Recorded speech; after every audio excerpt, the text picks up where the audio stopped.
Hello viewers, welcome to my YouTube channel Bijoy daily lives.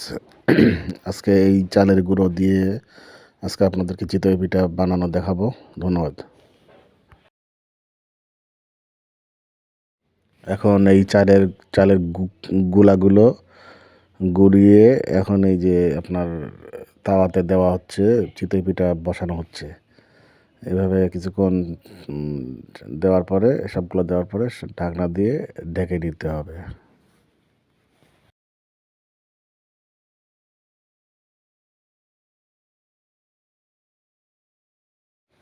এখন এই যে আপনার দেওয়া শেষ, এখন ঢাকনা দিয়ে ঢেকে দেবে।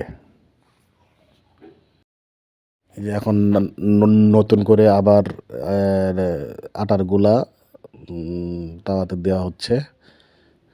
যে সবকটা খাঁচে গোলাগুলো দিয়ে সুন্দরভাবে আপনার ঢাকনা দিয়ে ঢেকে দিতে হবে।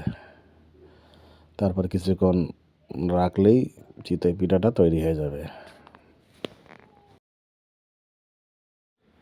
এখন কিছুক্ষণ রাখার পরেই এই যে ঢাকনা তুলে দিয়ে আবার দেখছি যে হয়েছে কিনা পিঠাটা।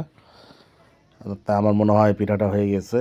এখন এই যে সুন্দরভাবে একটুখানি তুলে দেখছে। এই তো এখন এটা তুলছে, আটাটাকে তুলছে, আস্তে আস্তে করে তুলে ফেলছে। এখন তুলে এগুলা আপনার একটা বাটিতে রেখে দিবে। এভাবেই প্রতি গোলা চালের গোলা বারবার খাঁচায় দিয়ে সুন্দরভাবে আপনার হচ্ছে দিতে হবে।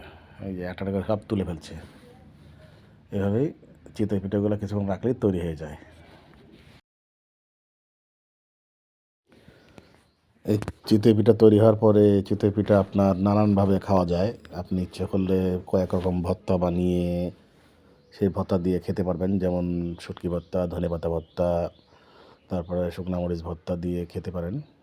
আর তাছাড়া এটা আপনার যে খেজুরের রস আছে, খেজুরের রস দিয়ে খেতে পারেন। তারপরে গুড় দিয়ে খেতে পারেন। নানানভাবে এই পিঠা পরিবেশন করা যায় এবং খুবই সুস্বাদু।